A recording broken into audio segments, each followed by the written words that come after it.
Hello, everybody. This is Smiles Lewis, and you have tuned in to another live edition of the Anomaly Archives monthly virtual online meetup. For those of you not familiar with us, the Anomaly Archives Scientific Anomaly Institute is a 501c3 nonprofit community organization founded in 2003 by myself and a number of other folks here in Austin, Texas. And our mission and goals are the preservation of research materials, correspondence, popular literature, etc., all things having to do with the study of the anomalous, whether this be the nature of consciousness and its many altered forms, psychic phenomena, parapsychology, especially UFOs, unidentified flying objects, aka unidentified aerial phenomena, as it's now being called, UAP. And we are headquartered here in Austin, Texas, in the heart of the big state, and we've been around, like I say, since 2003. Back in the beginning of this year, we started a new monthly in-person meetup that lasted for a couple of, or at least one meeting before this current COVID crisis descended on us. And so we've had to adapt like everybody else. And so we have moved into the realm of online virtual meetups, and we are also going to be launching very soon a new series of similar online events. We're going to be doing some probably weekly news roundup shows with some co-hosts, friends, and local talent, as well as launching a new interview series. And some of the people you'll be seeing in a little while today will undoubtedly become some of our first guests on those new interview shows here for the Anomaly Archives. Today is going to be a very interesting presentation. We have a number of guests who have an interest in a researcher, an artist, an experiencer, a psychic clairvoyant who we've all had brushes with in our life and who we think deserves a much wider audience to know about her. We're going to be speaking about Eugenia Macer-Story. Not everybody is that familiar with her, and that's, again, why we think that she's a perfect subject for discussing her life experience and her voluminous output of creative work, both in terms of art, poetry, theater, but also the many books, some of which you can see behind me, and that we'll be talking and touching upon here today. Let's see. It was just a few weeks ago when I was on Facebook and saw one of today's presenters mentioning the work of Eugenia Macer-Story. That is Dr. C.S. Matthews, and she was speaking about Eugenia's work. And another friend who's going to be a guest here in just a little bit, Stephanie quickly chimed in with, "Hey, we should do a show together and do a live YouTube stream and talk about her work." And they'd collaborated before, Dr. Matthews and Stephanie, doing some internet streaming shows. And so I just had to interject and go, "Hey, I would love for the Anomaly Archives to host this if you would like that." And they seemed amenable. And then, of course, we brought in another friend who we'll be introducing momentarily, Ben Roylance, who's a poet and interested in, he's kind of become quite the Eugenia file, I guess is one way of putting it. So just briefly, I've known Eugenia, or I knew Eugenia since the late 1990s. We met through the alternative media zine scene back then when I was publishing my own zine from here in Austin, Texas, and we developed a quick friendship, and I'll tell you a little bit more about that later.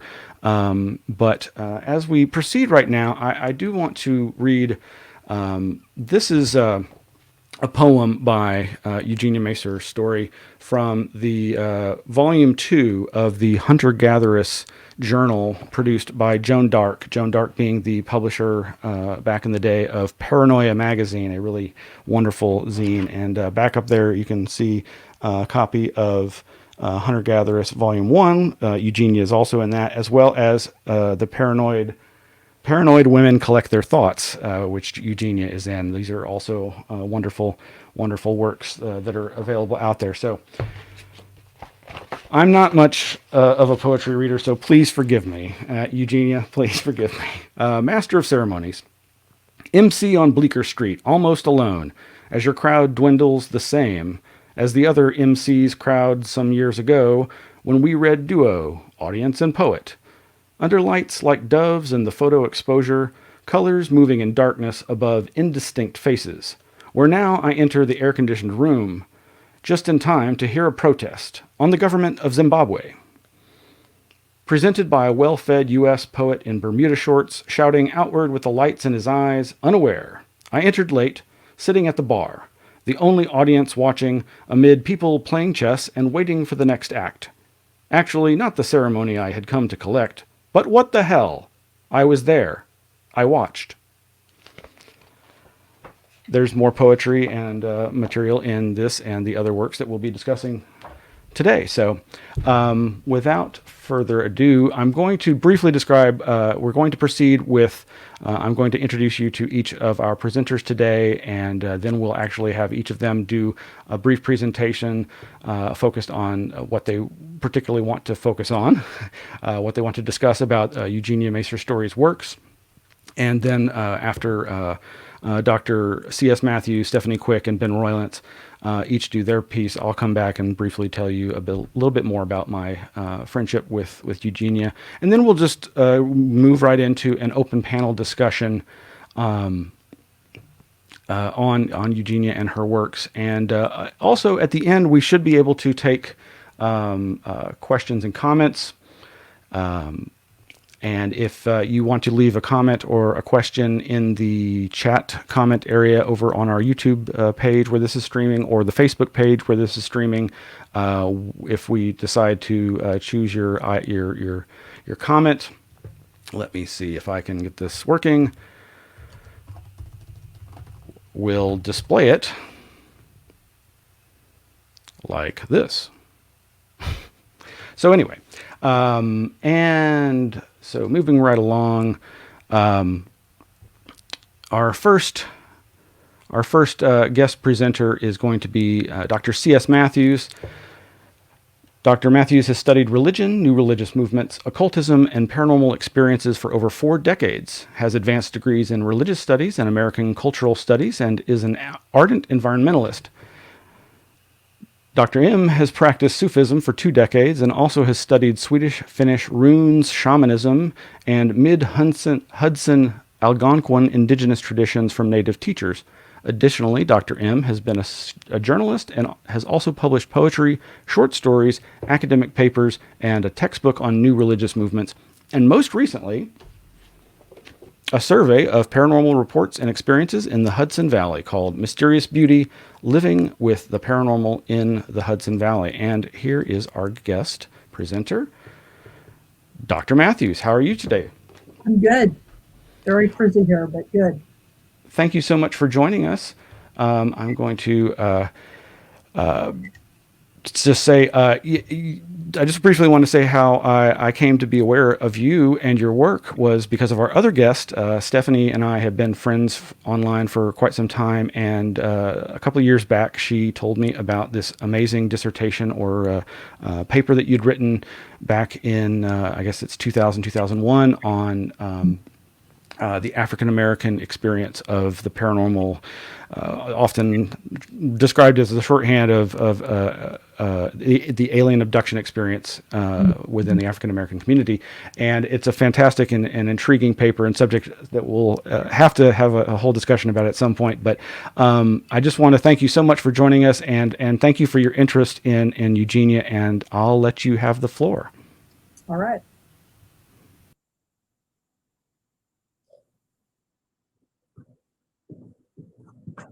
Most of you, or many of you probably, did not know Eugenia. And the reason that I mentioned my hair is because Eugenia also talked about her hair quite a lot. She was as frustrated with it privately as I am with mine. So that's the only reason why I mention it. It's appropriate. That's part of the reason why she liked to stand in certain positions. As I went back through my materials, my correspondence with her, I realized that this was something that we had talked about, Smiles and I, and trying to figure out why, when you see her in photographs, she's standing in certain positions. And it's because she didn't like her hair, and she didn't like the way her face looked with her hair from certain positions. So I certainly understand that. What I'm going to do is give a very brief biography of Eugenia Macer-Story, because I include that as the last and ultimate chapter in the book that I wrote about Hudson Valley paranormal experiences. And I wanted to write this biography of Eugenia simply because I felt that it wrapped up her life and her experience in Woodstock, sort of wrapped up the book in a really adequate way. And of course, obviously, you'll have to read that in order to see what I'm doing with it. But it's, to my knowledge, the first attempt at any kind of biography of hers. And so it will be important for anyone who's interested in her to continue that work, because there's still more to dig out about her. So a basic biography is she was born January 20th, 1945, which, by the way, is the same birthday with, I think, a year difference of David Lynch, the filmmaker. She was born in a military family. Both of her parents had met while they were both stationed in New Guinea in the Pacific arena of World War II. And she was born before the war was quite over. She was born in January of 1945, as I said. Her father remained in the military, so she was raised sort of a military brat, which meant that, you know, they traveled from place to place, and she talks about that a lot in various of her autobiographical writings. But it enabled her to have a lot of contact with different people, and it also, she believed, it instilled in her kind of an itinerant sort of nature. In the 1950s, her father was assigned to convert an old tuberculosis hospital into a VA center. This was actually something that he had been assigned to do. And so he went around the country doing this. And this was up in Tupper Lake, which is not really in the Adirondacks proper, but it's close. It's up in there. And that was her first exposure to the Adirondacks and to the Catskill region, because, of course, her family traveled around the region to get to know it.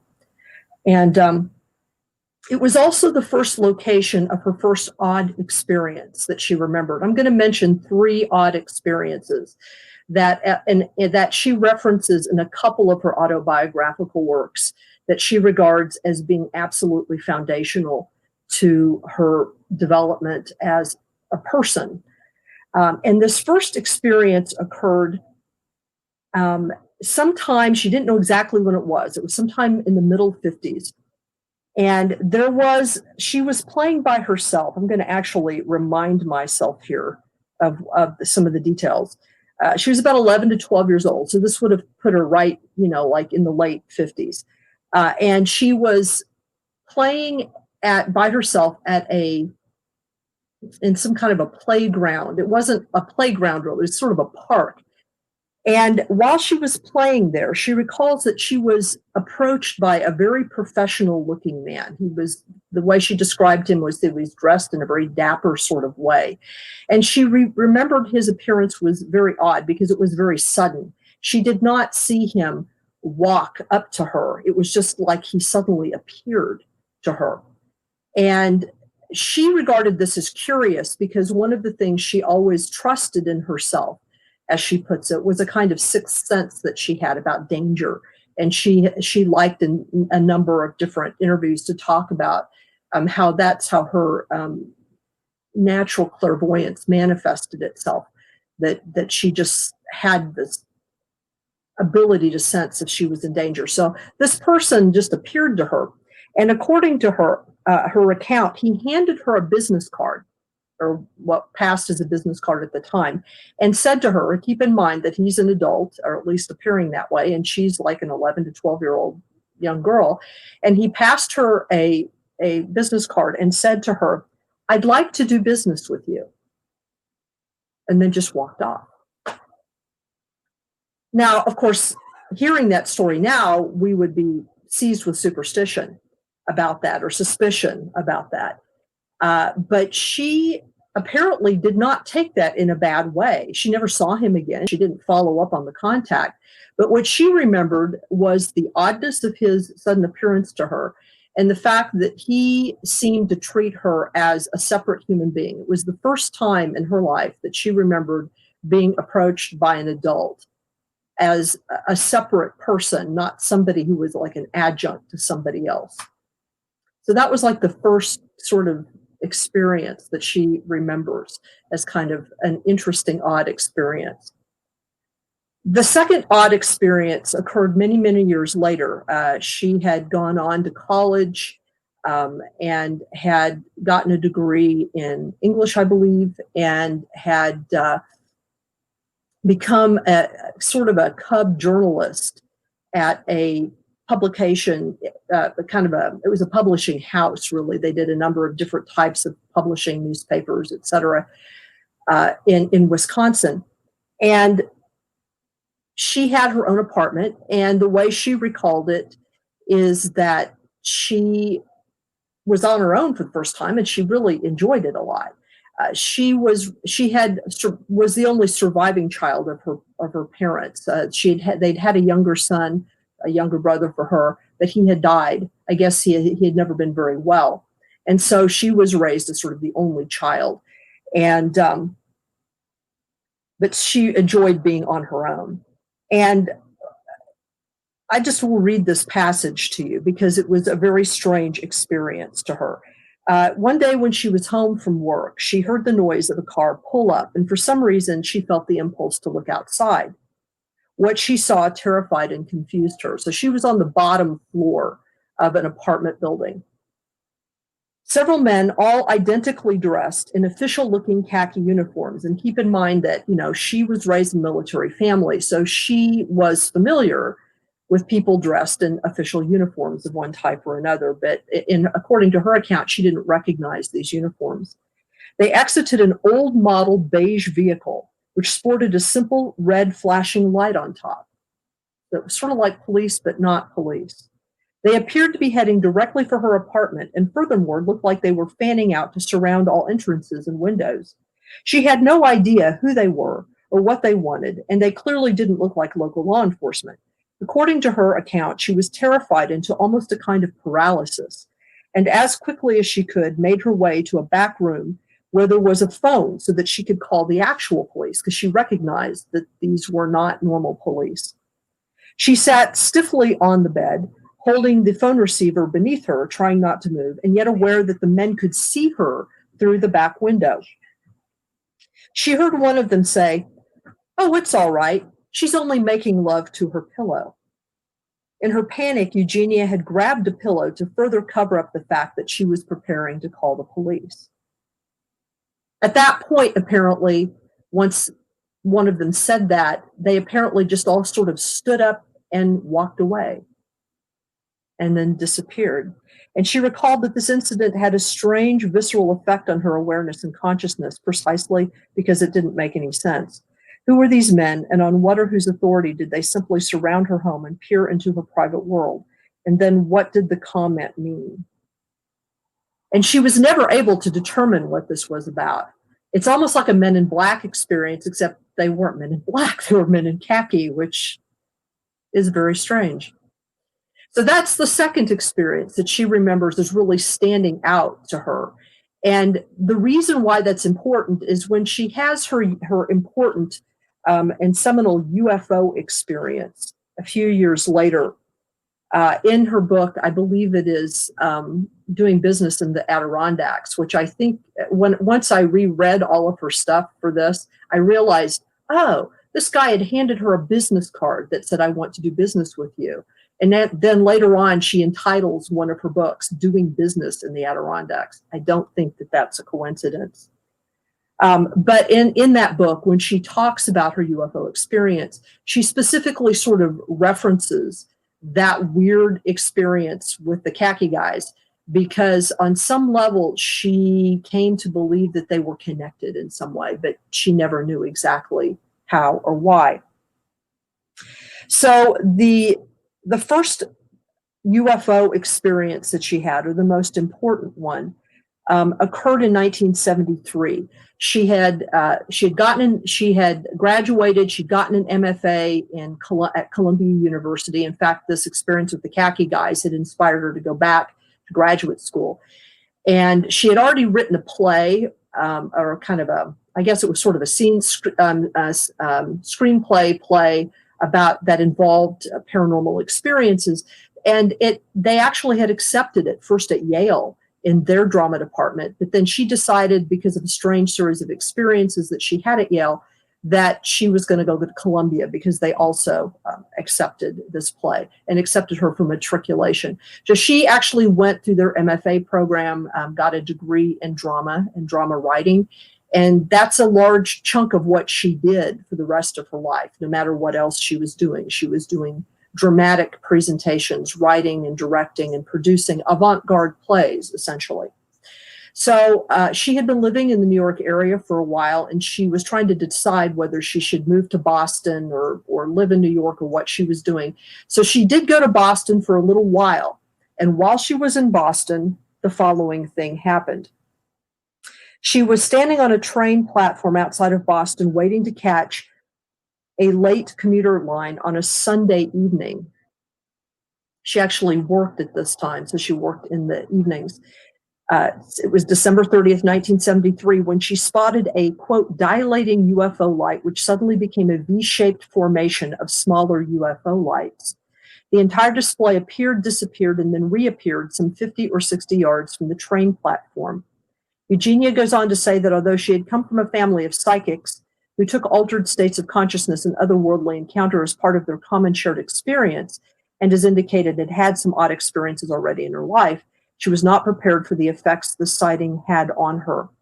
She found herself, subsequent to this, suddenly becoming interested in books on electromagnetism, physics, and mathematics.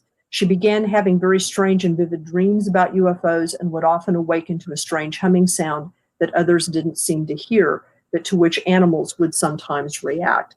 She regards this experience as being the experience that opened her wide to an entirely new way of understanding the possibilities of the physical and non-physical world. When she talks about her experience in her first UFO book, Congratulations, the UFO Reality, or You've Seen UFOs, what does she say? Congratulations, the new UFO reality, which she published in 1978. She talks about how this experience. Thank you very much. There it goes. She talked about how the experience completely. It caused a kind of download of information in her. It was like suddenly she had capacities that she didn't know that she'd had before. And she became interested in books on physics and electromagnetics and mathematics and engineering, stuff that she had, not only never been interested in before, but couldn't have been able to read. And so she began to voluminously consume this kind of material, even while she was reading other kinds of things, metaphysical things and artistic things. And that began sort of her career into the history of, or the mystery of, I should say, not so much the history, but the mystery of the UFO experience as kind of an indicator of the larger realities. And her book that Smiles just showed you, that book is important because it's the first book of its kind. Basically what she did for the next few years of her life as she struggled through a divorce, a very unpleasant divorce, I might add, and struggled to raise a son by herself and remain an artist. She moved back to New York. What she did was she wrote this book as her kind of memoir and record of various UFO people, if you will, people who'd had their own experiences that she met along the way, and what the effect, the social and personal effect of these experiences were on their lives, on their consciousnesses. This is the kind of thing that, John Keel was writing about and Jacques Vallée was writing about. But they didn't know she was writing about it either. And it's really the first book that I've encountered that asks some of the really important questions about what is this experience? How is it connected to other kinds of paranormal experiences and the psychic capacity? How is this connected to the occult? She talks about that quite a lot. She and John Keel are two of the first people who really sort of, put their finger on that connection. And it's a fascinating book. And what's interesting about the book is the book itself has an odd trajectory. It's one of the few of her books that was actually published by a publisher that was not her. She self-published most of her material. And not like literally within a week or two, not long after the book was published, after it became available, the warehouse that was housing all of her copies of the book for that publisher, that warehouse burned to the ground. And almost all copies of the book were lost. So the only books that were saved were books that had already been distributed, had already gone out into the world, and she had a few of them herself. So that's part of the reason why that book is kind of hard to find. But it's really fascinating, and that's and in her subsequent work, she kind of thinks back on that occurrence and thinks that it's odd. She had this experience and she publishes this book and then it's like it gets taken from her in a strange way. She has that kind of struggle throughout her life as she moves forward. But we'll talk more about that as we go. So those are like the three principal main experiences that led to her creative activity. Now, one of the things that I did want to read, and this is from her book, Dark Frontiers, which is formed the poster that Smiles put up to advertise this. This is how she saw herself. Actually, I am a spy for the future and noting down this maze of occult and overt interconnections. And I do hope my work will be accessed and understood as a demo model of how the individual consciousness exists within a nexus of subtle and time variable causalities. So that's something to think about as we go forward. Now, briefly, how I knew her or where I met her. I first became aware of her when I was reading through the interviews in Andrew Colvin's Mothman Photographers books. And I found her to be really interesting. There's a fairly extensive interview in one of the volumes that Andy does. And then she was also a member of a Facebook group that he started called, I can't remember, what is it, the Mothy or something. And because I don't clue into that all the time anymore because I don't have a lot of time. But I had some interactions with her on that Facebook group, and through those interactions came to find out that she only lived at the time about 9 miles from where I lived. She lived in Woodstock, and I lived in Saugerties at the time. And so we had some interaction, and we resolved that we would try to meet at some point. It never turned out that we met, actually, although we had a number of Facebook interactions, except that we did meet once. I had gone into Woodstock for some other thing. I was going to the grocery store there. There's like a natural food store called Sunflower. And I was pulling into the parking lot, and there she was. She came out of the store, and I saw her, and I recognized her because of her hair. I saw her, and I slammed on my brakes, drove up to her and slammed on my brakes and scared the crap out of her. Felt really bad about that. But then I jumped out of the car, and I introduced myself, and she recognized me immediately. And we had a little bit of an exchange. She didn't seem to be really physically very well during that time period. When I met her, she seemed to be sort of overheated, and she seemed to be having some trouble breathing. She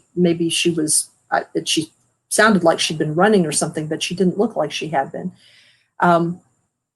So I kept the conversation short, but what she did do is she handed me her business card, which I still have. And she said, we need to talk. Because we had had all these conversations about runes and Sufis and occultism and just all kinds of stuff. And she was telling me about the talismans that would show up outside of her house. And the last communication I had with her was she Facebooked me to see whether or not she knew of anyone who needed any psychic readings or knew of anyone who would be interested in purchasing her house. She was having some financial issues. And then I didn't hear from her. And we found out later, about a month later, and it was maybe about 3 or 4 months after I had last spoken with her, that she had passed.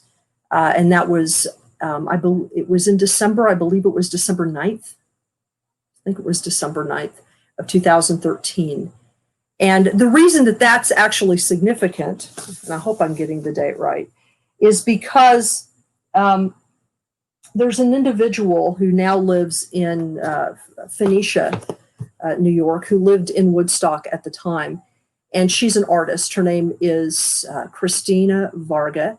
And Eugenia had befriended her. She had a gallery at the time, Christina did, in Woodstock. And Christina had befriended her.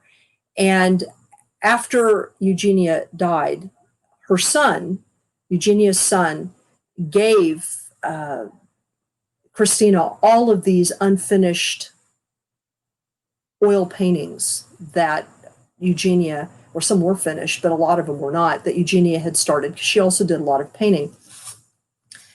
So one of the things that Christina did with that is, first of all, she did a memorial service. That's where most of us who knew Eugenia found out that she had passed. She had a memorial service, and a lot of these paintings that had been given were displayed in her gallery. And so that's how I got to know Christina. I have since I've kept in contact with Christina, and some of the things, in fact, I had a conversation with her this morning, letting her know about this. But one of the things that Christina does is what she calls post-mortem collaborations with Eugenia. And this is actually a painting that I have. Let's see if I can bring it a little closer without dropping it. This is a painting that I have that is one of these post-mortem collaborations. What you can see in this is this blue here, this blue turquoise, this face here. This is part of what Eugenia did here. And then the Saturn up here at the top, that is Eugenia. And then there's also another face down here in a circle, which might be kind of hard to see, that is Eugenia. There's some lines here that are part of Eugenia. So that's, in other words, those are the things that Eugenia painted. And then what Christina will do is she will take that basic painting and she'll just sort of, as she puts it, sort of tune in, because she experiences Eugenia around her quite a lot. And then she will feel like she's directed to add certain things to it. So in this case, we have sort of a travel motif with maps and this a Rubik's Cube, which I thought was really interesting. And whoever this dude is, if that's a dude, I don't know if that's a dude or not, looks like sort of a Chinese dwarf character of some type. I have no idea what it is. But anyway, if you actually come closer to the picture, there's actually a face right there, you can see the portions that Eugenia contributed, sort of coming out from underneath the surface of what Christina placed with it. And underneath here it says Eugenia Macer-Story, and then Christina Varga puts her signature off to the side. So she's done a number of these, actually, quite a lot of these. Eugenia often did very big pictures. Not all of her pictures are big, but often did some big ones. And so Christina still has a number of these sort of around that she works on every now and then. And what she's told me is that they'll just sort of hang out, and what ends up happening is that all of a sudden she'll be seized with kind of an impulse to work on them. And when she starts working on one, Eugenia will really be very present to her in a lot of ways, and not tell her exactly what to do with the paintings, but she'll really feel kind of an inspiration there. So I wanted to finish my little presentation with another poem of Eugenia's. One of the things that I got to do at the memorial service, and I found out about it just at the last minute, so I was really happy I was able to be there.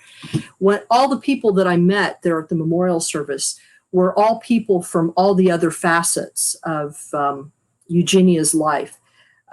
People who had known her as a playwright, as a poet, as an artist, or as a philosopher, as an intellectual, people who had known her through her publications, where she talks about her principal metaphysical concept or construct called the fluidus matrix.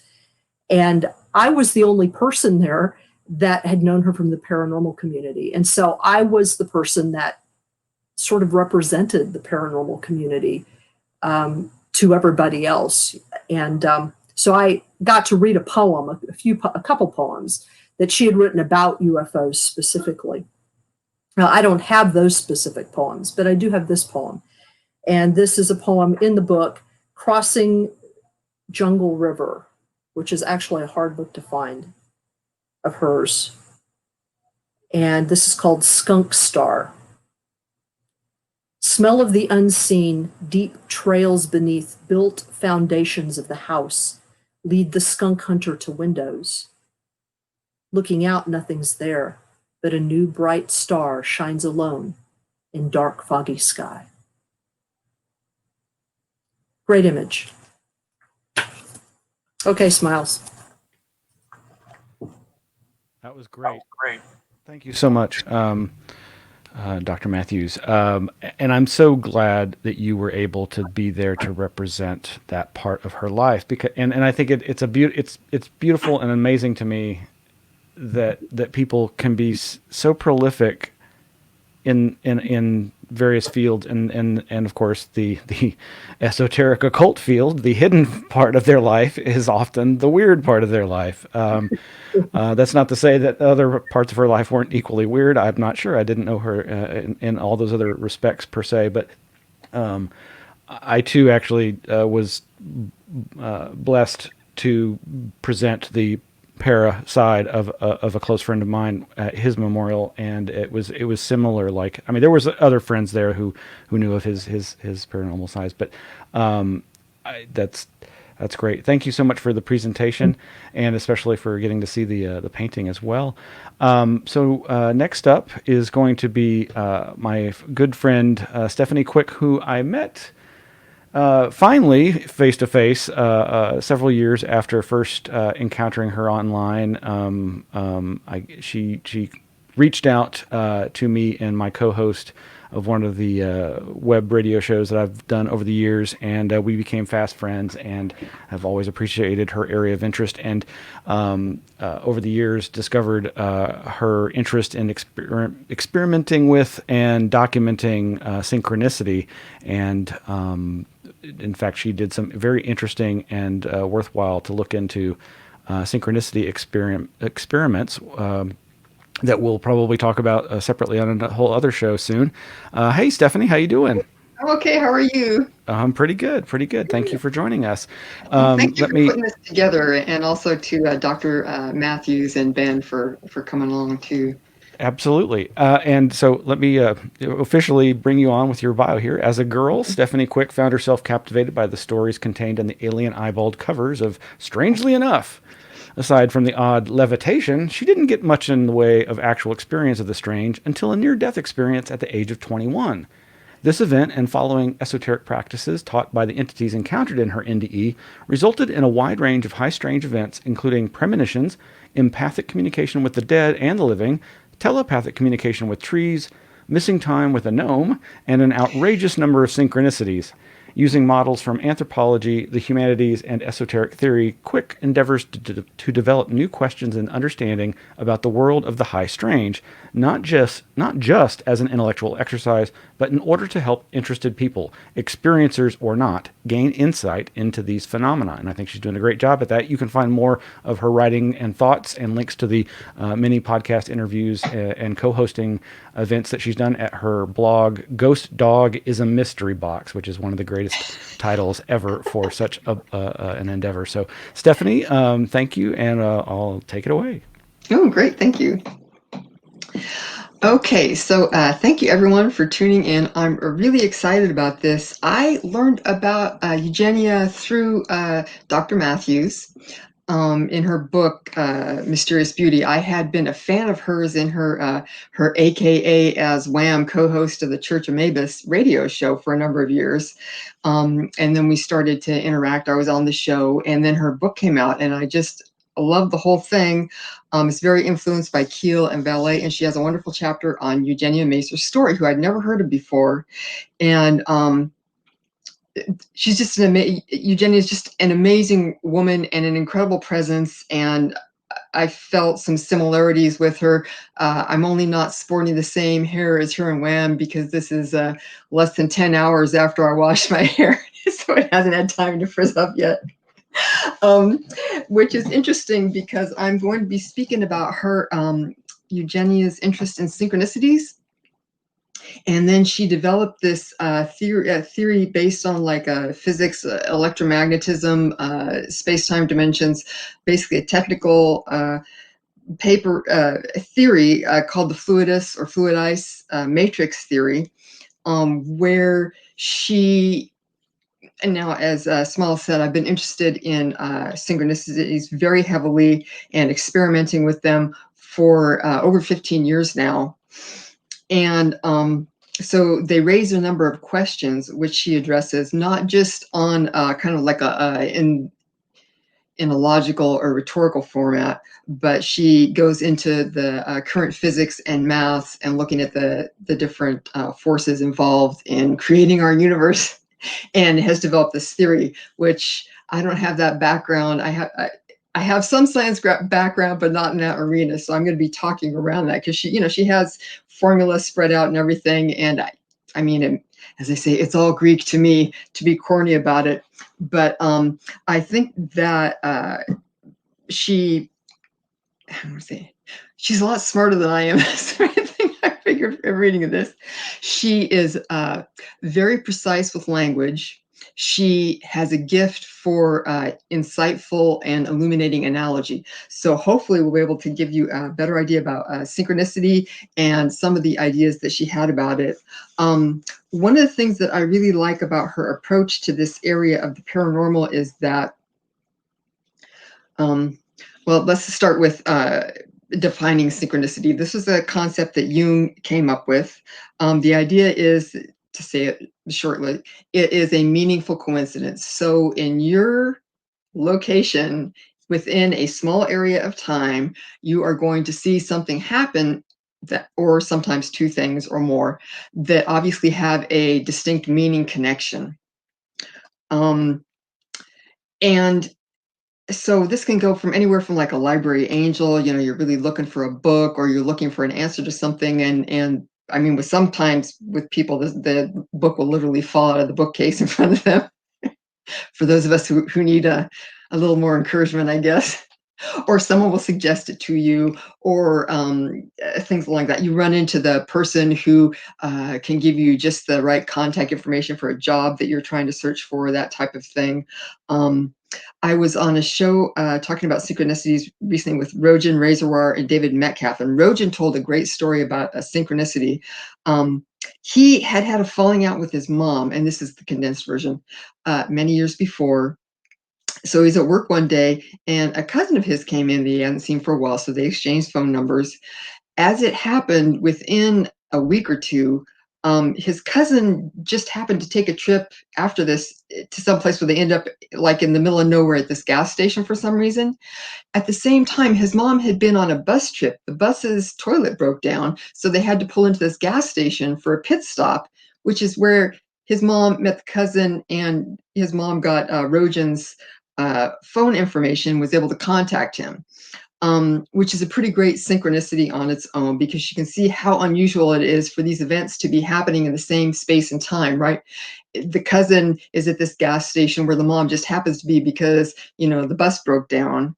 And the cousin had been talking to Rojan earlier and managed to get his phone information. Interestingly enough, and this is something that happens with a lot of synchronicities that happen by themselves, and also synchronicities that cluster around things, for example, like flying saucer encounters. You'll see that they have these kind of knock-on effects, because a couple weeks later, Rojan was again at work, and a guy comes in, fills out an application, and says, "Can you hire me?" And Rojan says, "No, because you're my father," who he hadn't seen for decades. So suddenly, it's like all of a sudden, bingo, there is all these family connections coming together very unusually. So that would be a great and more involved type of synchronicity. There's a billion different types. Jung was talking about them, and he liked to use the word regarding synchronicities that they were acausal. But what I like about Eugenia Macer-Story is that she's like, no, we can see that there is a relationship, that there are these patterns. If you are of a scientific bent, you realize that observing patterns in the outside world is the first step in trying to formulate any hypotheses that then you can test and see, well, maybe you were imagining it, or it's due to something else or whatever. But until you perform those experiments, you won't really know. Until you form the hypothesis, you can't go forward. And so I really appreciate that she did that. And she did it very, I want to say strictly. That's not the exact word, but it'll have to do. So one more word about synchronicities. One of the reasons that I got into studying them is because it's very difficult to study the paranormal generally, because a lot of these things are very spontaneous. Poltergeists, spontaneous, only happen for a while. Usually ghosts, flying saucers, who the heck knows? They won't, follow the FAA and land where at an airport or anything. So you can never, how can you study something when you never know you're going to be there when it shows up, right? And a nice thing about synchronicities is that they tend to cluster around paranormal phenomena, like a person will have, for example, Eugenia right there. What's interesting about some of these experiences that she had, like with the men in beige, I guess we'll call them MIBs, men in beige, is that she had something that happens to a lot of people that see flying saucers, where she had an impulse to go look outside for no reason, right? This is oftentimes the first thing that happens in a flying saucer encounter. So that type of premonition or synchronicity, or whatever you want to call it, tends to cluster around before and after people surrounding these kind of various paranormal events. So my hypothesis has been that they partake of kind of the same substance. And so if we study synchronicities, which are a lot easier to get to happen, than, for example, manifesting an entire flying saucer that kidnaps someone, although Ted Owens claimed to be able to do that, then we could find get a foot in the door in terms of studying some of these spontaneous paranormal phenomena. So one of the things that I find fascinating most about synchronicity, and that Eugenia did as well, is the phenomena called transduction. And I was so happy to read this word first, because it's to me the thing that I think will give us insight into what's happening. And her fluid ice matrix phenomenon addresses transduction, because transduction is the idea that you have a signal or energy that's going through various forms, and it retains a certain integrity as that same energy. For example, I guess a classic example is you have sound waves, like in the air. They hit your ear. Your eardrum converts them to neurological impulses, nerve impulses that travel to the brain. The brain processes it as sound for you. So there is a pattern that is happening in the larger environment that comes to you as sound. And but it has this integrity to it. For example, as we're broadcasting right now, right?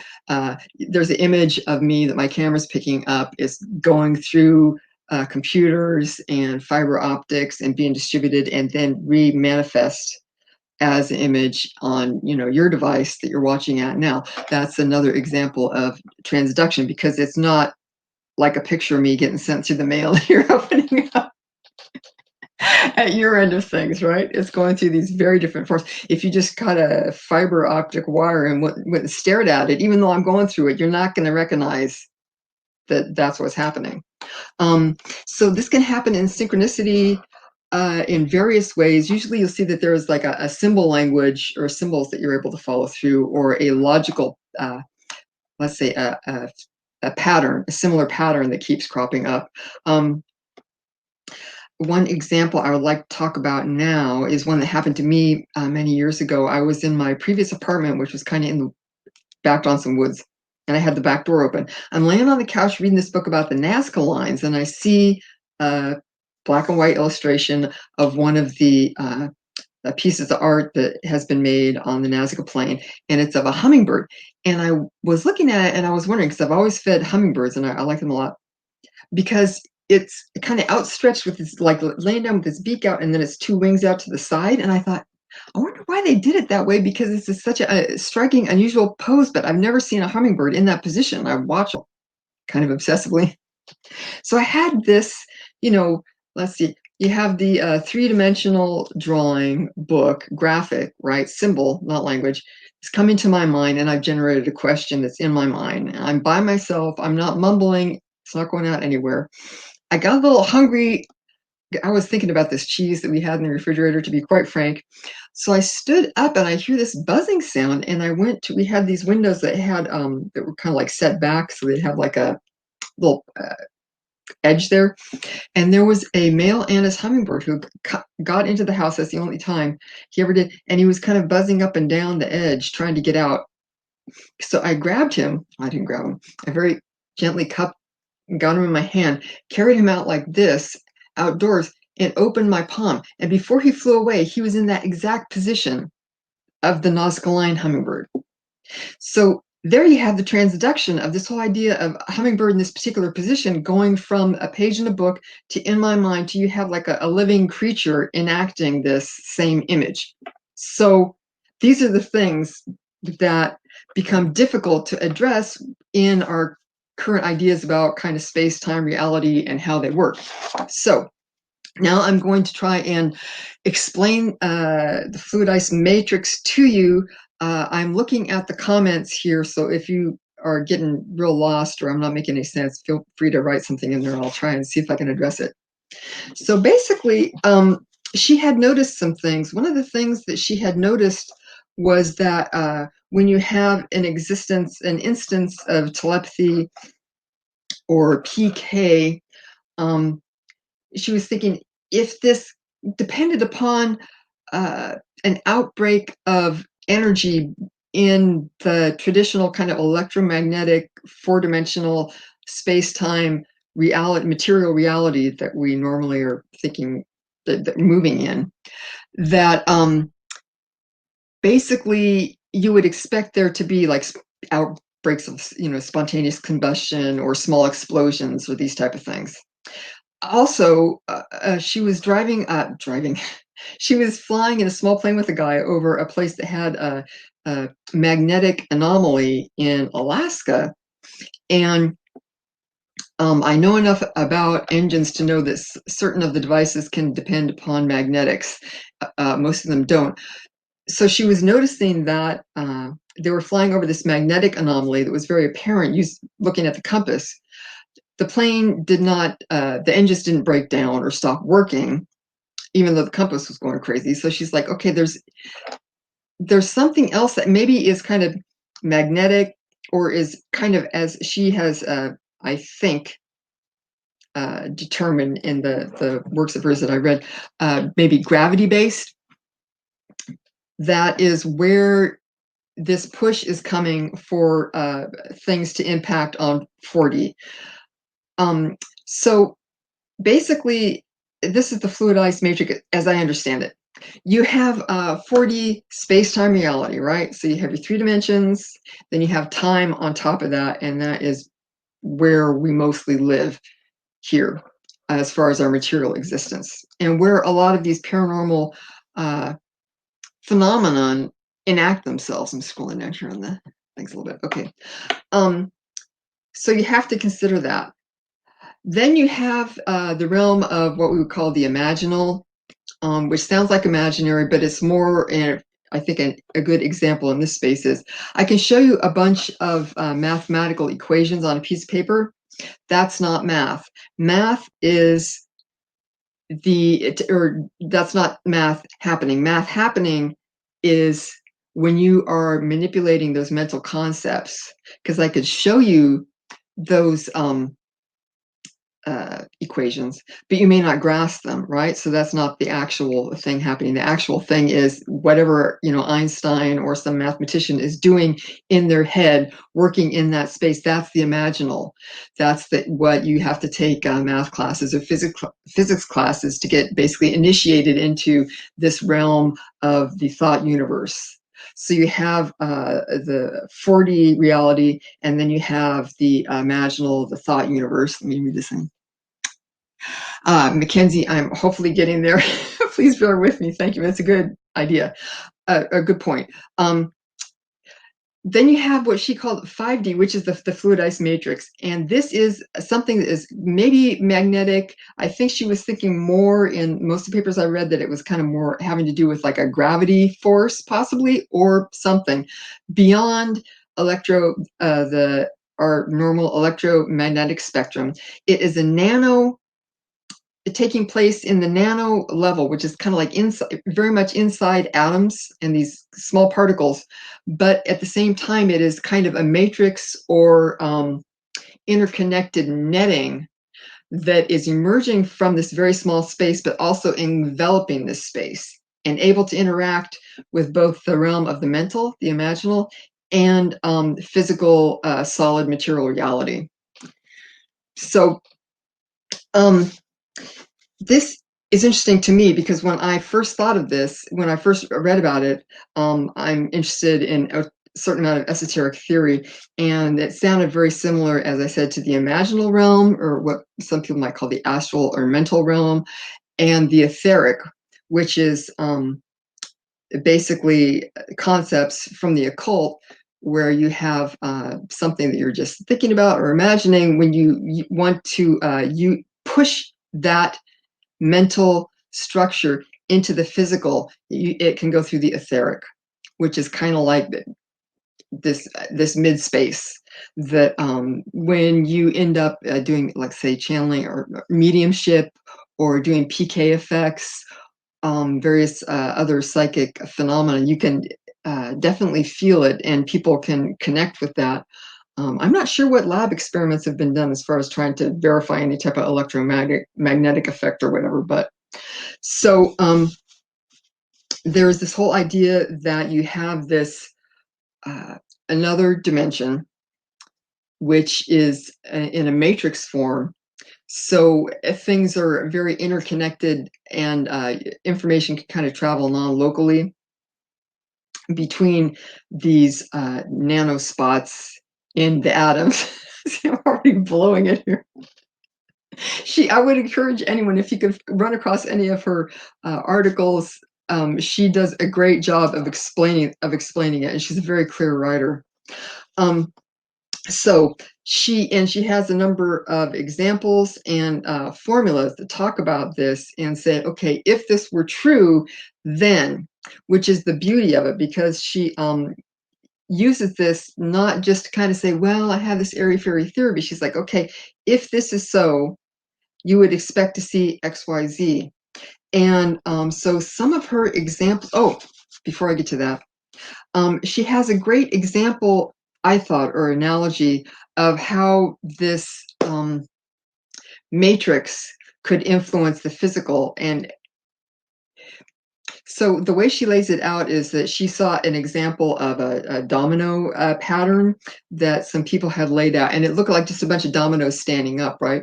Then you have the big reveal of all these pieces standing there. You just tip over one domino and it reveals, in her case that she was watching, was a dragon.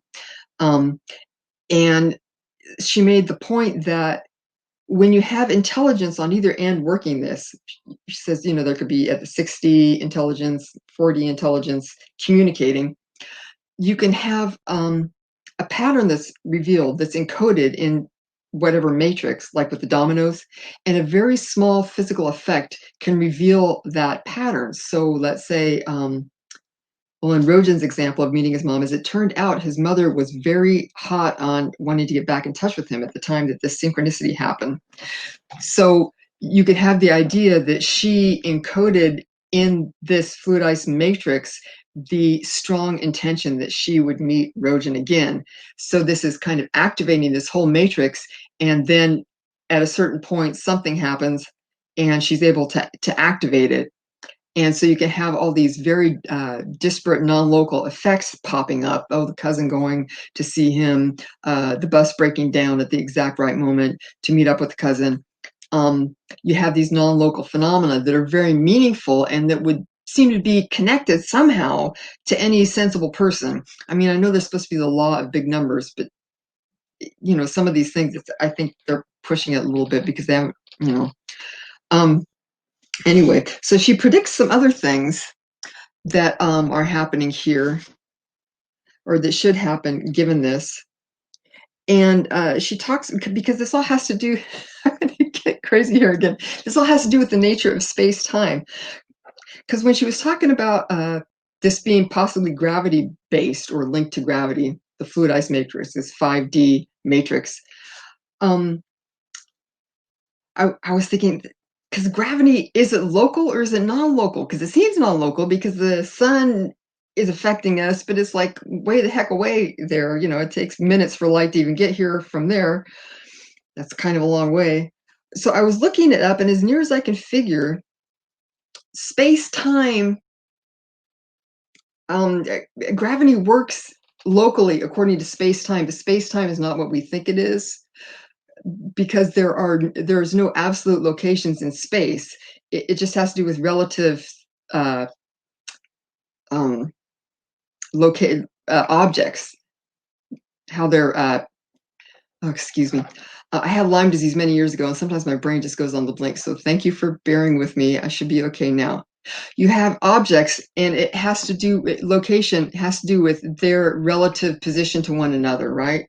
To go to your grandma's house because it's right down the street from that one 7-Eleven.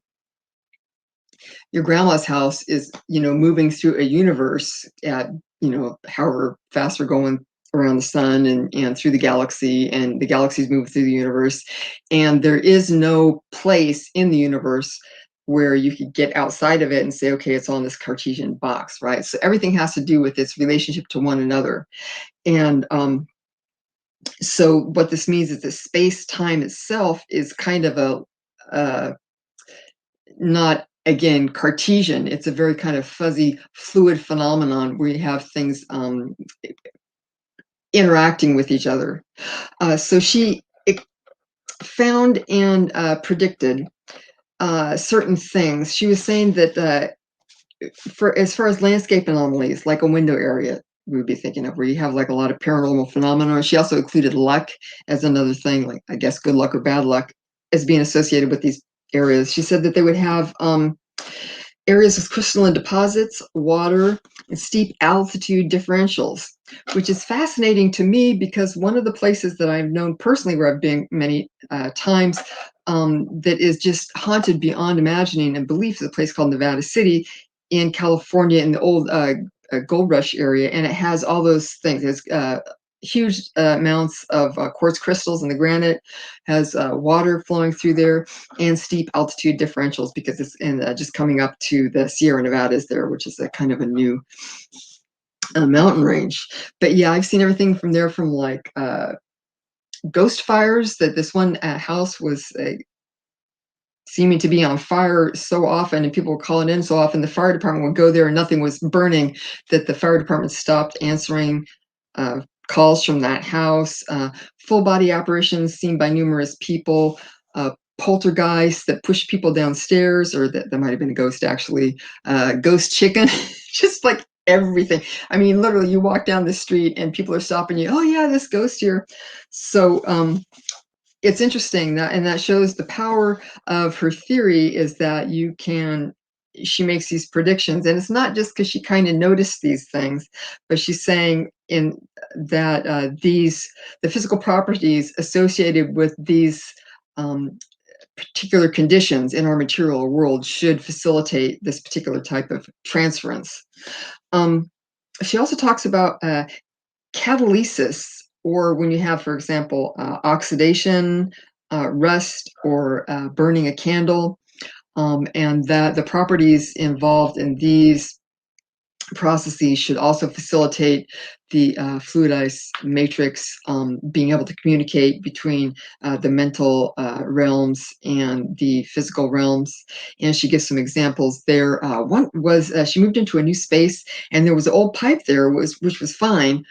She used it as kind of a makeshift candle holder to burn a candle and do kind of a clearing or blessing ceremony.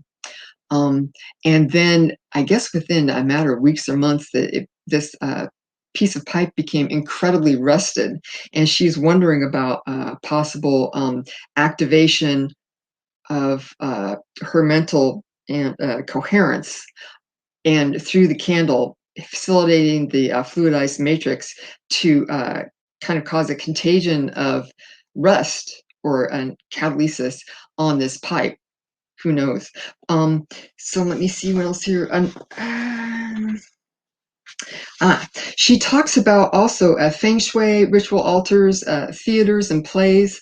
The physical arrangement of circumstances is of maximum importance in actualizing the mentally formulated goals. Again, here she's getting at the idea of the matrix and its relationship to the structure of space-time. I don't even know if I'm making any sense here, but we have all seen this when you have you're doing a sweat lodge, right? You need to orient it properly according to the cardinal directions and everything. According to her theory, this is to help facilitate the transfer between dimensions. She also talks about how there is living intelligence in all of these dimensions, and that the fifth dimension, the fluidized matrix, can be a portal or means for intelligence to communicate through symbol and through structures. An example she gives that I think is kind of interesting is when she's talking about computation using a slide rule. I don't know if you remember that anymore, but it's a device where you can, it's kind of a little bit similar to an abacus. Not quite. A slide rule is a better analogy, but it's a device that's made up so that you can use it to perform certain calculations by moving the pieces together. It's just like wood or plastic with notations on it. But she was talking about how you need to have intelligence kind of on both ends, on the end that thought of it and created it, but then again, you need to be initiated into how to use it so that you can divine the intelligence behind it. So I think that's an interesting avenue to look at from a lot of these paranormal experiences, because a lot of them, people have very strong feelings that they are contacting other intelligences, and so the idea is, how do you communicate with another person? Like if they're speaking another language, obviously that's going to make it difficult. So there's that whole element of how to recognize intelligence. So I think I'm looking at the time. I don't want to step on Ben. Smiles, what do you think? Hey, I think we could spend hours and hours exploring the fluidus matrix. It's one of those areas where I haven't had the chance to dive in to devote the time that I think is necessary to really truly understand it. Plus, it's so complicated. One of the papers that I recently was rescanning is that I shared with y'all, "Breathing Light, Breathing Time." I think this is only one of a couple or more, maybe several papers that she presented at the annual conference of the United States Psychotronics Association, and that's a psychotronics, meaning the interfacing of electromagnetics, electronics, and human consciousness in the nervous system. These were all areas that just she explored and in her papers and in her books, and really give you that rounded approach that she took to everything. So I think we're good. We can I think we can go on, and we'll thank you so much, Stephanie, and Oh, thank you. we'll talk about synchronicity some more undoubtedly in this conversation. So. Yeah. All right, thank you. Coming up next is our third guest presenter. Ben Roylance is a bookseller and poet from Allentown, Pennsylvania. He runs the book-selling entity Aport Used Books. That's Aport, Apport. Aport Used Books. Great stuff. Mostly active on Instagram. He is currently at work on the Eugenia Macer-Story Reader, a selection of her works in fiction, nonfiction, and poetry. He is co-host of the new high strangeness podcast, Consensus Unreality, which what I've listened to so far, I really am enjoying. And so I want to bring on Ben here. Hey, Ben, how's it going? Hey, going pretty good. Thanks for hanging in there, and we're so glad to have you. And I'm so glad to finally meet some of these folks who I've been seeing online, and yourself included. So, I'm just going to let you take it away and tell us a little bit more about her creative side as expressed in her art and poetry. Sure. Yeah. Hello. Oh man. Okay. So yeah, I guess I'm currently working on the Reader. Yeah, it's going to be a selected writings, sort of. I mean, at this point, it's going to be pretty long, and there's a lot missing. A huge part of her practice was in theater playwriting, and those I've been able to find by using archive websites like the Wayback Machine, stuff like that, looking at things that she had uploaded to the internet herself, and which have disappeared otherwise. And I just found some new stuff last night, actually. So it's like an archaeological process, and the same with finding any of her books at this point, because she distributed them herself mostly. Working on that. Anybody who has any of her poetry chat books, especially, should reach out. That would be helpful. Let's see. So, I guess, talking a little bit about how I came across Eugenia's work. I found her book, Sorcery and the UFO Experience, in the back room of a record store, maybe 8 years ago or so. Maybe, I don't know. It was maybe a month after she had died. I found this book, and that was my introduction to her. So I never had the chance to meet her physically in this world. But I was immediately struck by the subtlety and weirdness of her thought, and that carries through to every endeavor, I think, that I've seen that she's done. As a bookseller and book collector, I've kind of made it one of my main collecting missions is getting as much of her work as I can. So I thought part of my presentation would be showing what exactly I have of her work. During the process of making this reader, I've been so far working mostly on the fiction. And she has 3 main novels that have been published, at least. And those are Struck by Green Lightning, aka Project Midas. A really interesting novel about small town Indiana and strange happenings, sort of tracing the life of, not the generations following the life of one guy, but also a sort of remote viewing project that comes to town, etc. That's a great novel. And then she has this pair of novels that she wrote, The Sin of Love and Nada. And these are really incredible novels, some of my favorite writing in general. I don't really know how to explain them. Very episodic. She has a writing style that you might at first glance think is amateurish or something like that. and there's definitely some typos due to like faulty OCR and technological issues that she faced a lot in her life. There was always some sort of haunting of her technological work. So there's all kinds of typos. Anyway, but they're really great novels. What else? Oh yeah. So the poetry. I mean, so I like to think of her work as it's sort of the same thing in every avenue she chooses to go down. It's always like done with the same energy or something like that. So you can read her work on the fluidized matrix. It's her physics work, what she was doing a lot toward the end of her life, I think. You can look at her paranormal research. You can look at her theater work. You can look at her paintings, her poetry, her novels, and it's all sort of probing the same questions of the nature of reality and what she defines as talismanic materialism in one of her papers. Just this notion of, and it's so tied into her fluidist work that there's this living intelligence and everything. It's kind of like a kind of animism,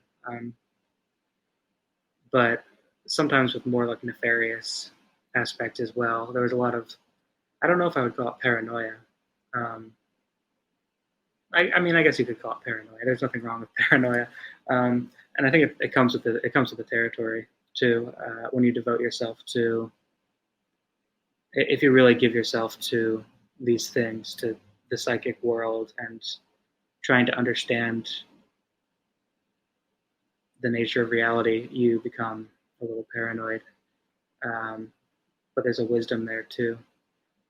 In my own personal works, I've been endlessly inspired by Eugenia's stuff. I think the last several major things I've written myself in the world of poetry has been accompanied by an epigraph from one of Eugenia's things, often from one of her poems or something about the fluidist matrix. Also, I mean, I have a few of her paintings that I bought from Christina Varga, as Dr. Matthews mentioned, an artist that knew Eugenia and who ended up with a bunch of her paintings after she passed away.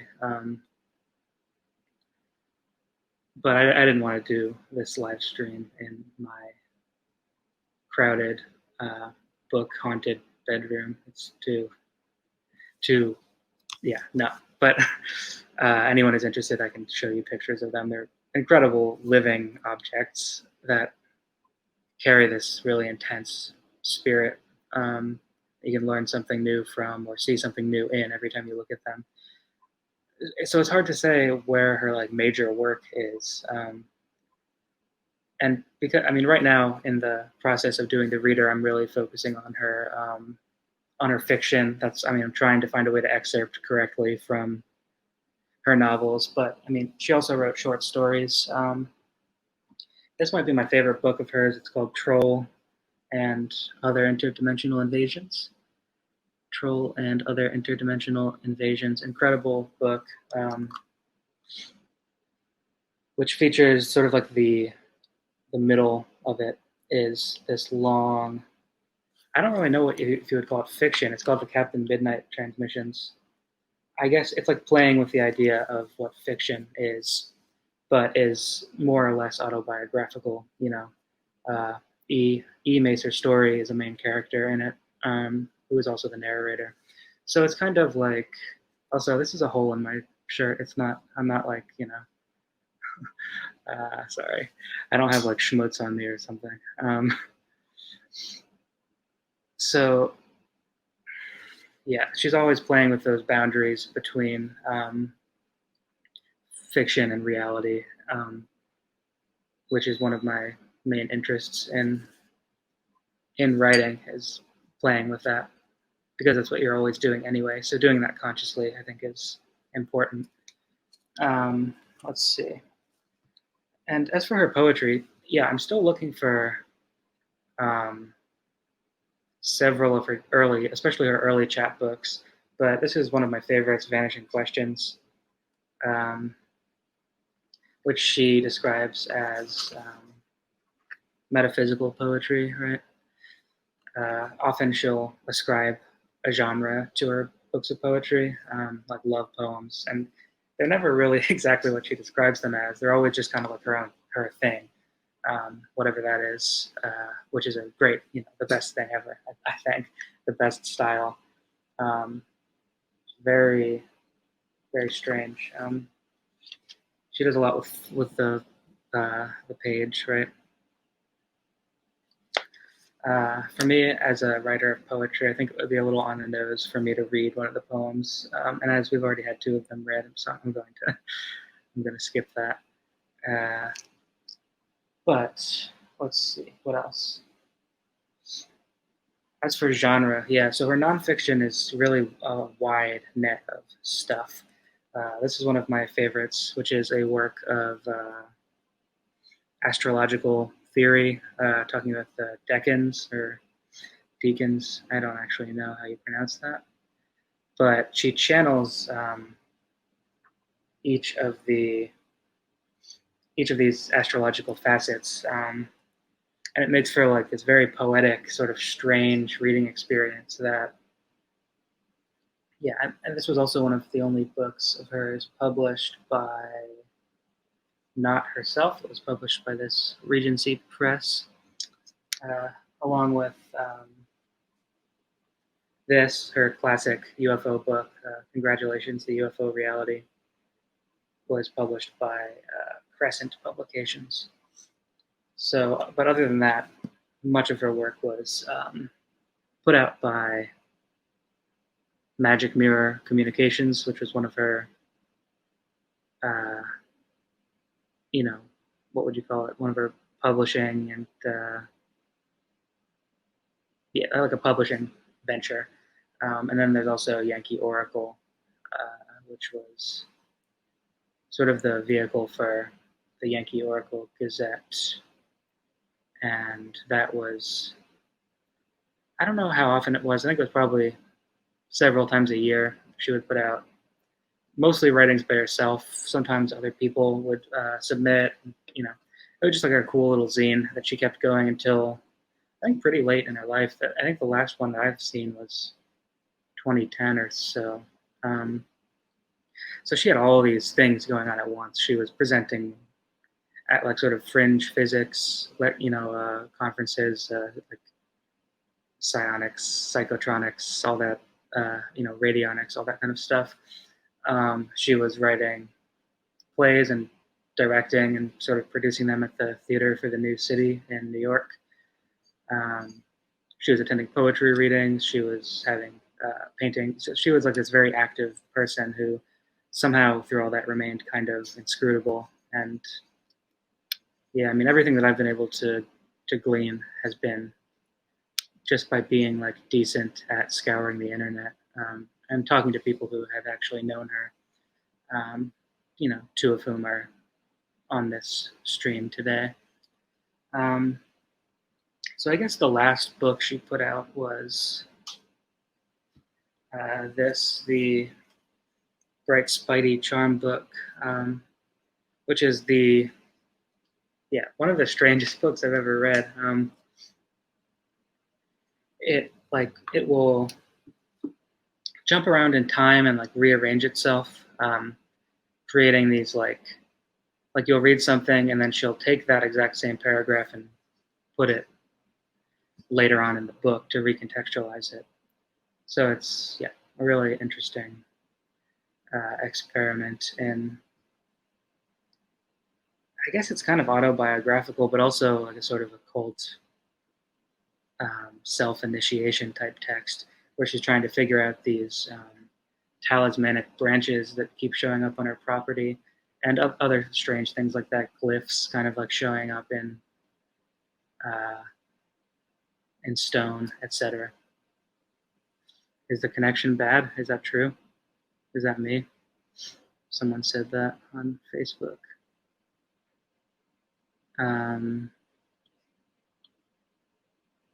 Anyway, hopefully not. What else? So I would be happy to move on, and yeah. Well, hey, thank you, Ben. Yeah. No, you've definitely. I don't want to say that you're obsessed, but No, it's fine. you're passionate about your interest and inspiration Yeah. from Eugenia, and I think that's one of the greatest things about her is that I think she is very inspiring to a lot of people, Totally. and so certainly appreciate that. And yeah, I've shared with you our scans that we've received from Yeah. friends of hers here at the Anomaly Archives. These different chapbooks. Oops, what's this? This one and this one, Gypsy Fair poems by Eugenia Macer-Story circa 1990, and The Strawberry Man and 27 Love Poems. And on the back of this one, the Gypsy Man, all 31 poems in this anthology are selected from poems read in performance, as you were saying, at a variety of locations, including, and I'm probably going to get these names wrong, Gansevoort Pier, Clinart Gallery, UMC Theater, Channel 6 Woodstock, Tinker Street Cinema, and Stone Soup Gallery, Boston. Some have been published in the Woodstock Times, Shadows Anthology, and as part of broadsheets distributed at fairs and theaters. So yeah, that again, she was voluminous, and she was constantly creating and had this amazing output of visual art, musical art, Right. word poetry art, and so forth. So. Well, yeah, let's. I'm going to go ahead and just give a brief description, thank you, Ben, of my own backstory with her. So, as best as I've been able to reestablish from my archives, I must have become aware of her in the late 1990s, circa 1997 or 1998. A mutual friend of her and mine is my good friend Adam Gorightly, who many folks might know through his voluminous writings. And he had done, and I think this is also mentioned in Dr. Matthews' book, the chapter on Eugenia, where Gorightly interviewed Eugenia for a zine. And so in the mid 90s, I started publishing my own zine, ELF Infested Spaces, Journal of Possible Paradigms. And, that was what the great thing about zines is you trade them with other people who are putting them out. And so at some point, I became aware of her work and started contacting and communicating with her and got copies of, which these are now part of the Anomaly Archives collection, which is about a dozen books and another dozen other materials. This is her Magic Mirror and MUFON New York City newsletter. I'm still trying to figure out, was she actually like a state section director or any kind of leadership role in the local MUFON chapter there? I haven't been able to discern that. But then you also mentioned, Ben, the Yankee Oracle Gazette, which, yes, she did for a long time. At least one of these is circa 1998. And then going on through, I think, 2007 and onward. So, yes, this is something that she did for a long, long time. And so after I became friends with her in the late 90s, and my own print zine had migrated to the then just birthing World Wide Web internet, I started publishing my Elfis zine online at elfis.net, and that's where I started publishing her articles, and the ones that I published, I believe she may have written specifically for publication in the Elfis zine. She wrote a very long 2-part review of a conference called 1999's St. Kitts Hexhibition, reviewed in 2 parts. Those used to be online. I need to get them back up online. And then she did a very interesting article called Operation Abject, the Majestic Joker Turned Upside Down. And, this, she also then, circa spring, summer of 1999, we were still, friends and communicating, and she participated in a thing that I started for the magazine called Researcher Dialogue, where we would pose a question and a number of different researchers, Greg Bishop, conspiracy researcher Jim Keith, and others would chime in with their perspective on things. And I was, just early on very impressed with her perspective. We shared a lot of the same interests and areas and ideas about the nature of these phenomena, and it was probably her book, Sorcery and the UFO Experience, aka Dr. Fu Manchu and the Lonesome Cowboy, where I really started seeing some of her ideas that really resonated with me and my own ideas. And you can see some of her other interests kind of come through here. Of course, it is possible that UFO manifestations really are due to beneficent, highly intelligent beings such as masters, devas, angels, or scientific explorers from the United Planets of Alpha Centauri. A second possibility is that some of these manifestations are, as the gentleman from Salem warned, linked to powerful evil or satanic beings, pirates out of the jurisdiction of the United Planets. This seems embarrassingly like science fiction. However, it seems that we must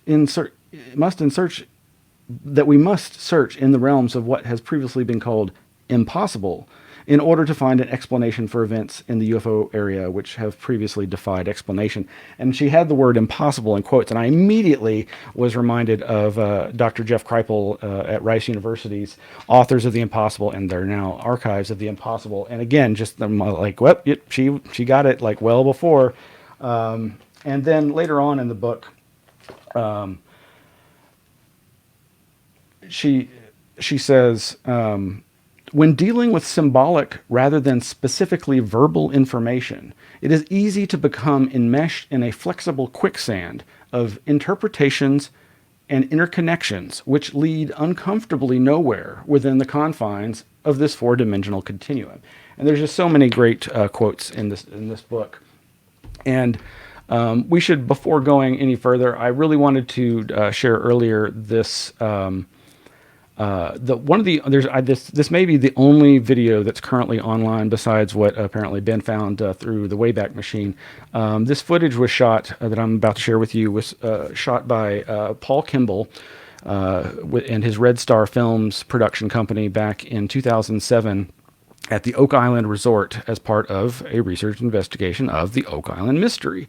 So without further ado, this will give you a chance to see Eugenia moving and talking, and it's not the greatest copy of the video, but it's being used by permission, so here you go.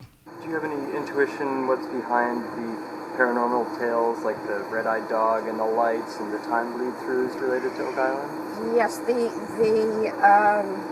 basic fabric that's behind the tales of the paranormal on Oak Island and actually in the entire Mahone Bay area is that these things actually occur, and that people who normally are not terribly psychically cued will see them or will have time lapses or mental lapses also. This has also been described to me. People become disoriented, or it's a strange feeling. The reason is that the gravitational magnetic qualities of that entire Mahone Bay area, as well as Oak Island, cause this in the human mechanism. It facilitates the human mechanism to experience these things. It also probably facilitates materialization of intelligence on a certain level. But it's all of these dimensions working together. And the Canadian government, by the way, has investigated the Mahone Bay area and the Hudson Bay area and offshore to the northeast past Newfoundland. There's a undersea anomaly called the Orpheus anomaly, where the continental shelf drops way, way down, and there are many things seen over the sea there and so forth. So I continued my friendship with her and on into the new the new era 2000 on, and it was in the year 2000 that I accepted responsibility for hosting the 38th annual National UFO Conference for the summer of 2001 to be hosted here in Austin, Texas, and it was going to be a 3-day, 3-night extravaganza with lectures, workshops, live music by local bands, and some movie and documentary presentations. And I immediately thought of her as somebody who I absolutely had to have on the list of presenters. And it was my opportunity to finally meet her face to face, and so that was scheduled for mid September 2001, and so I had her lined up to perform some music on the second session in the evening of Friday, September 14th, doing quote unquote multi-dimensional music, and then also the next day on Saturday, September 15th, for the third session during the day. She was going to do two things as part of the alternate paradigms for the UFO phenomena portion of the conference, and she was going to give a presentation called Configurational Time, Conceptual and Sensory Perception of Multidimensional Events. Here again is what Stephanie and others have commented on, her ability to really appreciate the way that human perception works and how it might interact with psychic clairvoyant abilities that she had and that others experience in these strange phenomena. And then she was also going to be part of a panel discussion, question and answer, alternate paradigms for anomalous events and experiences, that was going to feature her, David Perkins, a cattle mutilation researcher, the amazing Robert Anton Wilson, the singer Pamela Stonebrook, my good friend Greg Bishop, psychedelic mushroom researcher James Arthur, Britain's Jenny Randalls, and a local remote viewer named Eric Stearns. But unfortunately, as most of y'all know, that didn't happen because of the events of September 11th, 2001. But she had just in the month before prepared a really rough sounding cassette tape for me to know what exactly to expect with her multidimensional music. And so just real quick here, I'm going to play a couple of clips that embody that. So here we go. Studio recording at the Magic Mirror Communications Studios in Woodstock, New York on August 13th, 2001. With Eugenia Macer-Story on vocal and guitar, and Magic Mirror Communications Studio musicians on drum and keyboard. All songs have been composed by Eugenia Macer-Story and were part of plays previously produced, with the exception of the last song of the set, which was specially written for the New FOC UFO conference in Austin, Texas. Light keeps falling through the holes in the sky. Light keeps falling through the holes in the sky. Light keeps falling through the holes in the sky. On the intergalactic line. Well, I like to lie on the sequel I ride. I like to lie on the sequel I ride. I like to lie on the sequel I ride. Watch the light fall through the sky. I've got a penny with a Jupiter sign. I've got a penny with a Jupiter sign. I've got a penny with a Jupiter sign. Better believe the penny is mine.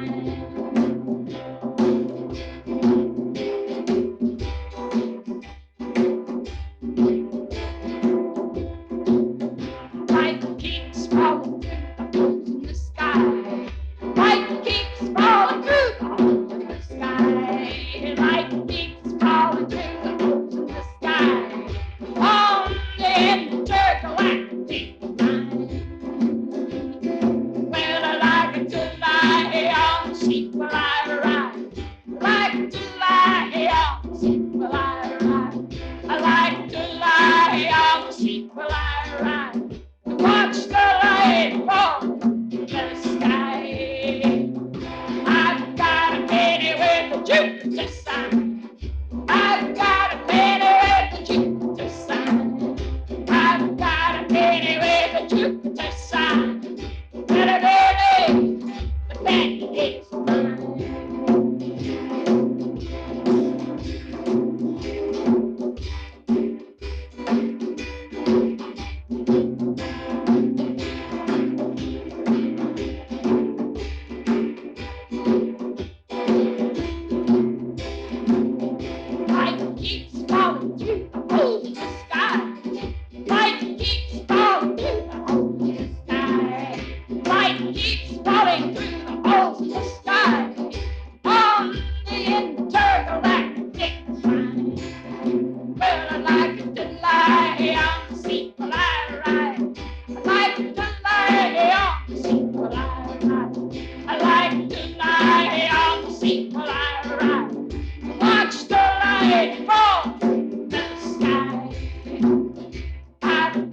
pretty with Jupiter sign. I've got a lady with Jupiter sign. I've got a lady with Jupiter sign. Better believe the baby's mine.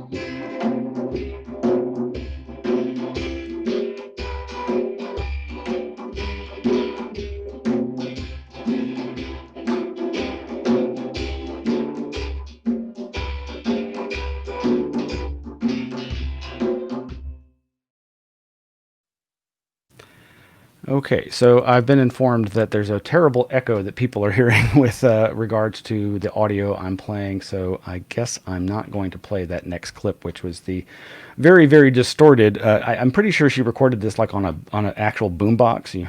Any of y'all remember those? But so anyway, I didn't know Eugenia that closely.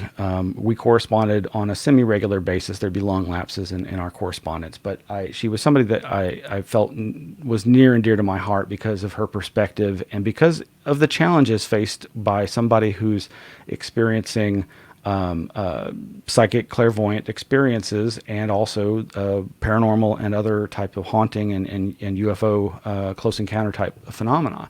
And I think she really understood that, and it must not have been easy to live with these strange experiences. And there certainly were times where I, was more than a little intimidated by her.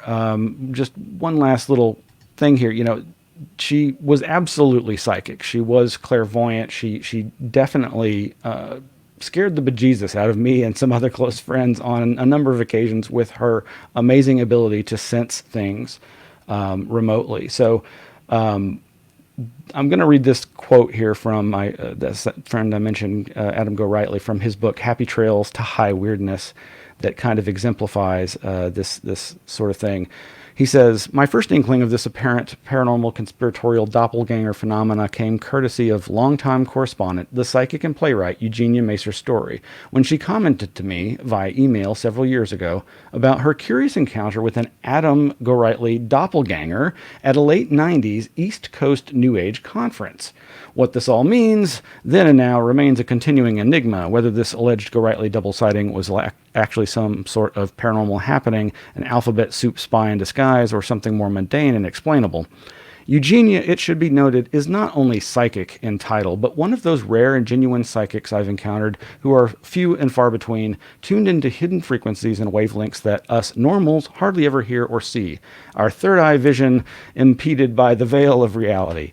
Eugenia is one of those unique souls who can lift that veil upon occasion and see beyond. I recall quite profoundly during the late 90s visiting a medical specialist in San Francisco regarding certain neurological problems I was then experiencing. Later, when I returned home and checked my mail, I discovered a synchronistically psychic message from Eugenia, which informed me that at the very moment I was entering the medical facility in San Francisco, Eugenia was stepping onto the subway train when an image of yours truly, Adam Gorightly, suddenly appeared in her mind with the words, San Francisco. Of course, Eugenia, all away across the country on the East Coast, had no way of knowing that I would be traveling to San Francisco on this matter. These are the type of synchronistic events that occur when one wanders into the mystic sphere of Eugenia Macer-Story, who, due to her psychic abilities, may have unconsciously summoned that aforementioned Gorightly doppelganger well over a decade ago.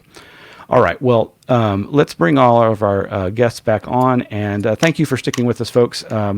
I know this. I think we kind of originally planned for this to be an hour and a half. We're already at an hour and 40.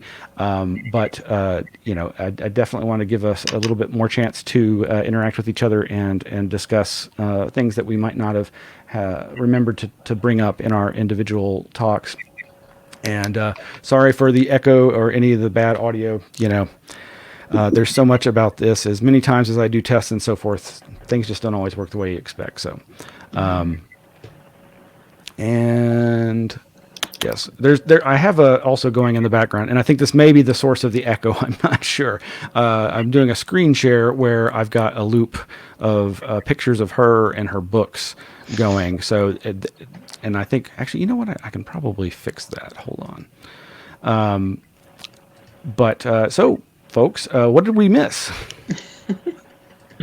Well, Mackenzie had a couple of questions, and I want to address what he says. Finally, do you think it would be fair to say that the fluidus matrix corresponds to the medium through which sympathetic magic, as described by Fraser, works? That is exactly the argument that she is making, as well as some other like PK effects and everything. But she specifically uses the example of, I think it's Rolling Thunder, a shaman stroking the belly of a beetle with a twig to control the weather or get a storm brewing. But she has another quote here that I wrote down that I like to read, because she talks about how it's not necessarily a precise thing. She says, the attention of the shaman, male or female, may, like the lightning storm, fork off in a multitude of directions, causing electronic outages or fires, as well as bringing needed rain. And Dr. Matthews, when you were talking about Keel earlier and the similarities of their thinking, when Keel's book, The Mothman Prophecies, was republished because of the movie, he had a new forward on that where he talks about him thinking that getting a lot of communication from like Wiccans and occult practitioners, and how him thinking that they had a lot of insight into the events that unfolded around Point Pleasant back then. And I thought that was interesting when she's talking about, you know, it's kind of like you could charge this fluidized matrix, this, you know, kind of extra dimensional living force that can cause non-local effects, but just charging it up with the sympathetic magic. But then you're not really sure, is it kind of come out as like a Mothman or what? You know, you're trying to do one thing, but it could have all these unintended consequences. So I hope that. And as far as Plato and the other thing you asked, Mackenzie, I don't know enough to say, or the Kabbalah structure. I don't know. Maybe you know, Carol Wham. Well, I would say, based on the question that she asked or he asked about, let's see, what is it? About Yesod. Yeah. I would say that based on what I understand about all this, about that, is that I would say that that particular realm would be the last phase of what she's talking about. She's talking about what's happening behind manifestation and the associations that are occurring due to that. Let me summarize it really briefly. The easiest way to explain this is to understand that energy and consciousness are not separate, but rather energy is a function of consciousness. The atoms of any physical structure are held together by complex energy relationships, which in this instance automatically entails that consciousness is also involved. When more energy or focus is added to these structures, changes will occur, not only at the level of substance, but also in consciousness. We see the physical aspect of this happen every time we light a match or boil water. More energy is added to a substance, actually to its atoms, and that causes a change in the distribution of atoms, resulting in changes to the state of the substance itself. Energy, which is consciousness that is directed in certain ways, can so alter the structure of certain substances that it might be able to create controlled paranormal effects or affects, even on space-time, since time is a component that is taken into account mathematically, even at the atomic level, which I think, Stephanie, you were alluding to there. The physical manifestation of affects and effects is more directly tied to associative rather than linear effects. In other matter follows thought. In a sense, physical materialization of anything, even the most mundane things we encounter every day, is one way in which consciousness communicates with itself through beings that imagine themselves to be separate from one another. Those beings are, of course, us. Skilled consciousness operatives who historically have been referred to as magicians, sorcerers, or shamans learn various techniques of controlling this process and can even facilitate attacks, coincidences, and other effects, affects intended to influence or control others, even if only at the level of perception. Therefore, for Eugenia, the best and truest way to become aware of the fluidus matrix is to keep track of coincidences, synchronicities, dreams, and other associative activities throughout one's everyday life. And one of her inspirations in this, by the way, which I did forget to mention, because she does mention this in a couple of her writings, is the work of Jane Roberts, specifically in the books, channeled Seth, specifically in the books Unknown Reality. It's a 2-volume set. And those are the only Seth materials that she mentions by name and that she talked to me a little bit about. And I think she had some suspicion of Jane herself, simply because she was always suspicious of anyone who allowed themselves to be possessed. She sort of had an issue with that. But I think that she did find some of the information in the Unknown Reality to be useful, because there is some very specific information that is given there about the connection between consciousness and the spins of electrons, and a lot of the stuff that she actually dealt with personally and worked with. So I think that she was inspired to some degree by some of the language. She developed her own language to explain all of this.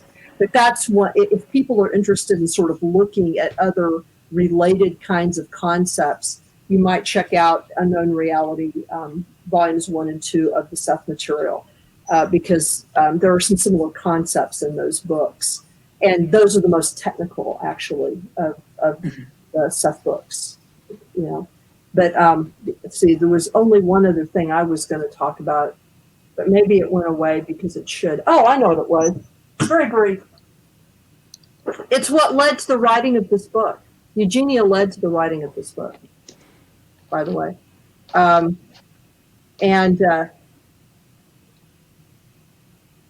Because I decided to write this book after I decided to write about her specifically. So these are the synchronicities that occurred. The chapter that I wrote about Eugenia in this book is the first thing that I wrote for the book. And I began working on it the very day that I decided to go ahead with this project.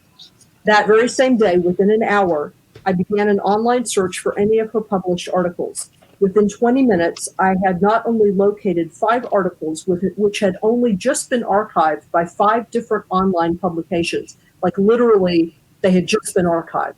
One of them was a Russian journal, and they had only just archived their copy of one of her papers. But I had also connected with a young man, Ben, who had launched his own search for material on, by, and about Eugenia. It was through a Craigslist that he had put a Craigslist ad. And a mutual acquaintance of both of us, and that was you, Smiles, both of us had put a notice on Eugenia's memorial Facebook page. So it was through my decision to write my first chapter in a book about paranormal experience in the Hudson Valley. And by the way, she moved to the Hudson Valley because she believed that the Hudson Valley was one of those places, very specifically, that Stephanie was talking about. But it was when I made that decision, within 20 minutes, I met Ben, and Smiles had indicated to me that Ben was that you guys knew of each other, and I had found 5 articles of hers which literally had been archived like within hours prior to me deciding this. So I consider that a raft of synchronicities. So there you are. I hold her responsible for the book. That's right. I did want to acknowledge the thanks that we've got from listeners. Local friend Ions Austin, I know who this is thanking us for doing this presentation. And one of the people who's been commenting throughout, Jim Hale, asks, "Are we familiar with mathematician Donald Hoffman?" And yes, it was the TED Talk that he alludes to here that I'm familiar with. That it has to do with this idea that his research indicates that human perception, it's actually the higher the accuracy of representation of your exterior world, it has lower survival value, which you Right. would think would be the opposite of that. No, he wouldn't. Well, I would. I mean, if there's a tiger, I think it behooves my perceptual devices to That's accurately. the thing. Your perceptual devices are driven by the need to perceive tigers and not the wallpaper. So That's what you're saying, right? so, but this is very much something that was a part of I believe Eugenia's understanding of the nature of reality, the nature of humans experiencing of it, and the faulty interface, but that can be tuned. And if you like, you were saying also, Dr. Matthews, about how there should be this recording of those synchronicities. And this gets to my oldest adage of I think the world would be a better place if people paid more attention to their dreams and wrote down their dreams and these kinds of synchronicities. And while I certainly think it can become a paranoid, obsessive type of situation for some people, and again, no disrespect to Eugenia, there were plenty of things that she wrote or said that made me go, gosh, I don't think she's seeing the forest for the trees in this case. Sometimes to very hilarious effect, but she would see other things that I absolutely was like, oh my gosh, that's the most perceptive thing I've ever, seen somebody come away with from, some seemingly innocuous thing. And that's why I really respected her ability, as best as I knew her, to seemingly keep one foot in the other realm and one foot here, and to communicate what she was witnessing to the rest of us. And I that's why I think she's such a powerful person to focus on for a presentation like this. And I really thank you all for your contributions here. I'm not sure what else there is to say at this point, and we don't probably want to go past the 2-hour mark, but Ben has put the call out for more material. I've provided on behalf of the Anomaly Archives what I could impart to him, hopefully in the service of seeing her material reprinted.